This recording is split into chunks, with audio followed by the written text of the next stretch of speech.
Монгол Улсын ерөнхийлөгч үндэсний батлан хамгаалгын их сургууль болон дотоод хэргийн их сургуулийн эрдэмтэн багш ажилтнуудтай уулзлаа.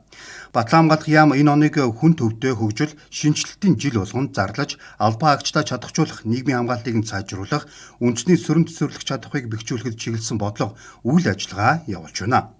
Энэ хүрээнд чадварлаг офицер ахлагч бэлтгэх оновчтой тогтолцоо бүрдүүлэх, аюулгүй байдал батлан хамгаалах судаллаар үндэсний хэмжээнд тэргүүлэх чанартай сургалт эрдэм шинжилгээ явуулах, шинжлэх ухааны технологийн сургалт судалгааг шинэ шатанд гаргахыг зоржээ.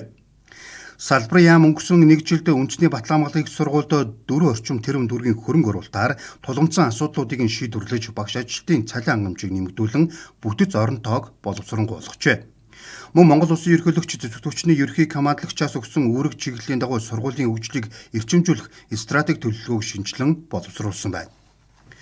Ерөнхийлөгчийн санаачлагаар үндэсний батлан хамгаалгын их сургуульд дэлхийн жишгт нийцсэн олон улс судлалын төв байгуулах гэж байгааг батлан хамгаалгын сайд хэллээ. Энэ төв улс орны аюулгүй байдал, цэрэг улс төрийн харилцаа, бодлогын шинжилгээг олон улсын түвшинд хүргэж, шинжлэх ухаанд, судалгаанд суурилсан бодлого тодорхойлох, Монгол улсын гадаад дахь байр суурийг улам баттган бэхжүүлэх зорилготой юм а.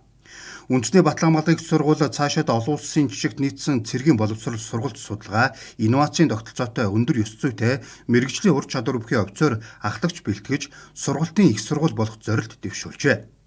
Батлан хамгаалах болон хууль зүйн дотоод хэргийн салбарын ерөнхийлөгчийн санаачилсан хөдөлгөөн хөтөлбөрт нэгдэн хувь нэмрээ оруулж байна. Цаашаад үндэсний аюулгүй байдал, иргэдийн ээлтэй орчин, шударга ёс, эрх зүйн шинжилгээний төлөөх төрийн тэргүүний бодлого зорилтыг тууштай дэмжихээ илэрхийлжээ.